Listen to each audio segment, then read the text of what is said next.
भारतीय रेलवे में सफ़र करने वाले लाखों यात्रियों को आने वाले समय में एक बड़ी राहत मिल सकती है। संसद की एक शक्तिशाली समिति ने रेल मंत्रालय को सुझाव दिया है कि आरएसी टिकट पर यात्रा करने वाले वैसे यात्रियों को किराए का कुछ हिस्सा वापस करना चाहिए जिन्हें पूरा किराया देने के बावजूद ट्रेन में पूरी बर्थ नहीं मिल पाती है।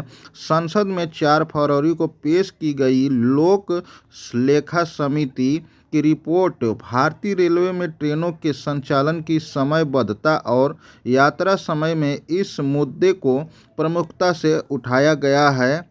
वर्तमान नियमों के अनुसार आरएसी श्रेणी के यात्रियों को कन्फर्म टिकट के बराबर ही पूरा किराया देना पड़ता है, लेकिन यात्रा के दौरान उन्हें केवल बैठने के लिए आधी सीट ही मिलती है। समिति ने इस व्यवस्था पर कड़ा एतराज़ जताते हुए कहा है कि बिना बर्थ सुविधा के पूरा किराया वसूलना न्यायोचित नहीं है।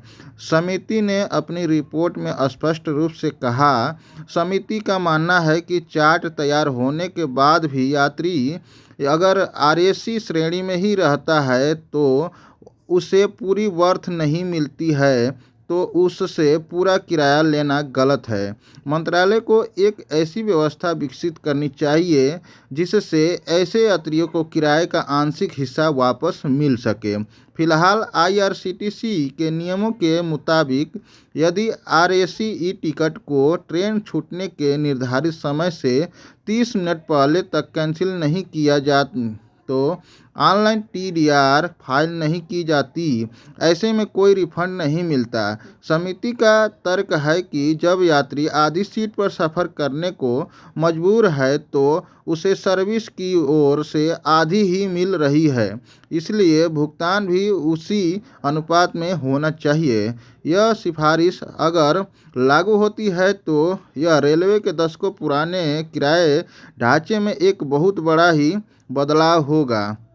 रिपोर्ट में यह भी लिखा गया है कि रेलवे ने इस साल की शुरुआत से आरएसी नियमों में कुछ कड़े बदलाव किए हैं। अब वंदे भारत स्लीपर एक्सप्रेस और अमृत भारत स्लीपर एक्सप्रेस जैसे 13 आधुनिक ट्रेनों में आरएसी टिकट धारकों को बोर्डिंग यात्री ट्रेन में चढ़ने की अनुमति नहीं दी जा रही है। इन ट्रेनों में केवल कन्फर्म टिकट वाले यात्री ही कर सकते हैं।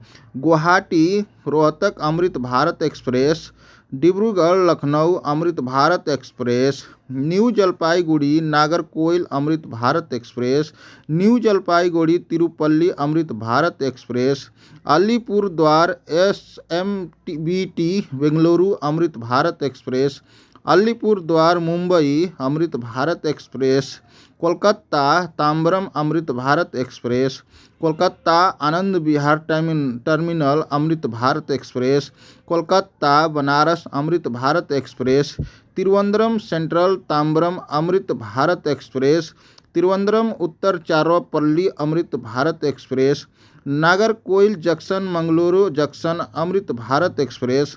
संसदीय समिति की सिफारिश के बाद अब इस ट्रेन में भी ऐसी व्यवस्था की गई है कि जो आने वाले समय में किराया में भी रिफंड हो सकता है। आपको कैसा लगा वीडियो?